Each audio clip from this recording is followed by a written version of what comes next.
And now we're turning to our top story, which is all about Donald Trump's tariffs, how not only the reciprocal tariffs have come into effect effectively midnight earlier today, we also have these secondary tariffs being announced against India will be imposed in another 20 days, and already a lot is, in fact, there's a bit of a turmoil worldwide because of it.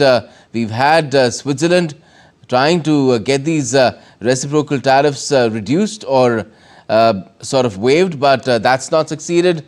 Even South Africa made an attempt, not to much avail, although both sides are saying that negotiations will continue with the US.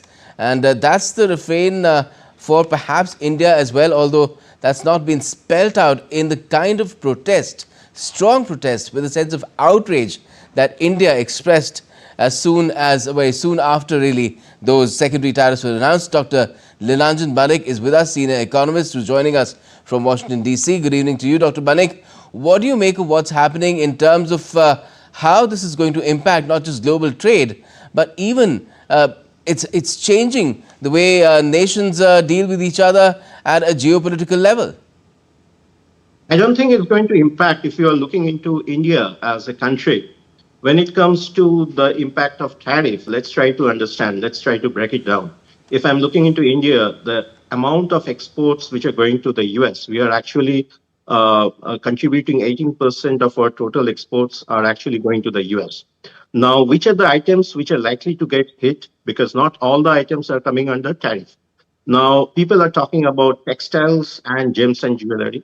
These are the two most important items, because the other items which are of importance to India, namely pharmaceutical, medicaments, as well as electronic products, these items are yet to be under that extra tariff that you're talking about. And we have 20 days time. And my sense is within this 20 days time, some kind of ceasefire will happen with Russia, which also implies that India is not going to get into this sanction. Now, if I am talking about these other two items, namely gems and jewelry and textile, out of leather, this there's agri-products as well. For example, shrimp. Agri-product is something they want us to give them in the Indian market so that we have to reduce our tariff, which Indians are not agreeing to. But when it comes to our exports, if I look into textile items, it's only 3% of that 18% of our total exports. So in terms of value addition, it is actually less than 1% of our total export bill.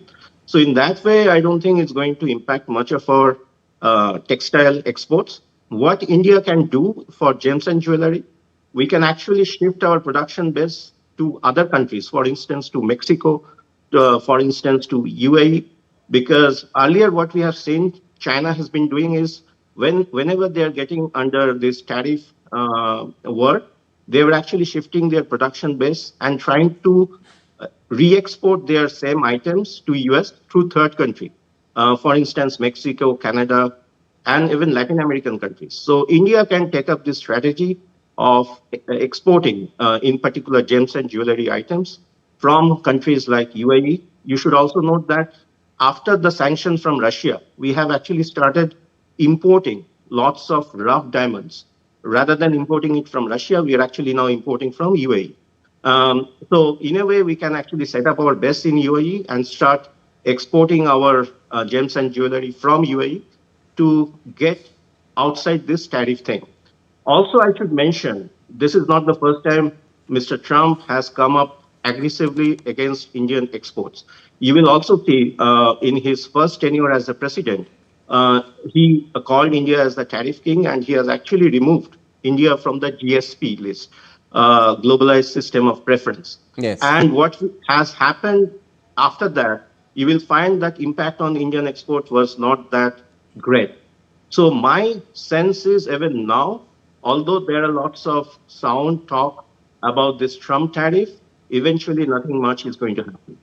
Okay, that's your perspective. And the other one is that something will happen which would make Trump reconsider. One is in the case of the secondary tariffs. There could be talks with Russia that could have a positive outcome. Since the problem is really with India buying oil from Russia, that could go away. But as far as the reciprocal tariffs are concerned, how do you think that could be addressed?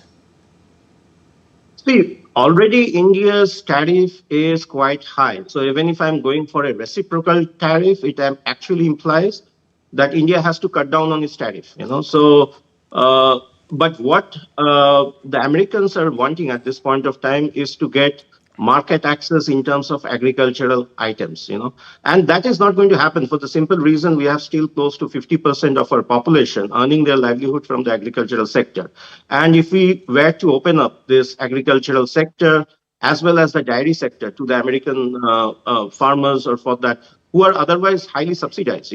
So it's not a fair treatment. So in that way, I don't think we should kind of cow down to this whole idea of giving them market access in the agricultural sector. Instead, what can happen and maybe is going to happen is we are going to give more concession to the American energy players. We are going to buy more American natural gas as well as oil from the US. We are also going to buy more defense items from the US, something that India has already committed when Mr. Prime Minister Modi visited Mr. Trump way back in February, earlier this year. So after all, we have to recognize Mr. Trump is a businessman. So you have to give him something so that he can talk to his electoral bases, saying that they are getting something from India. So in that way, we can give them more access to defense, more access to natural gas, more access to energy. But of course, if we are talking about agriculture, that is something not going to happen. Because that is going to impact the livelihood of our farmers. Yes, so that Prime Minister Modi has made that be. very clear today, that he will make no compromise, even if he has to pay a personal cost for it. But what about the fact that already there are some reports of inflation starting to creep up in the US, and once these tariffs really kick in, right now, of course, a lot of the importers in the US bought a lot of imported goods at the previous tariff levels before the reciprocal tariffs kicked in. But as the weeks and months move on and we get into the Christmas season period where a lot of shopping is done, it might begin to pinch really badly. Do you think Donald Trump will reconsider at that point of time? See, at this point of time, we are kind of witnessing a little bit increase in price of items in Washington and the neighborhood areas. For instance, yesterday when I went out for a coffee, I found the price of chicory and other things have gone up, and that has been actually being written in the coffee shop where we are going, where we went for our coffee. But at the same time, what Mr. Trump is trying to do, for instance, if you take a pharmaceutical product, he is suggesting to the American pharmaceutical company that you lower down the price in the US, and the loss that you are going to make because of your price coming down in the US, you charge it from the European counterpart. So basically cross-subsidizing in terms of the price that you are seeing, what is happening. And therefore, we don't see, although the price have gone up a little bit, but it is still under that 3% level.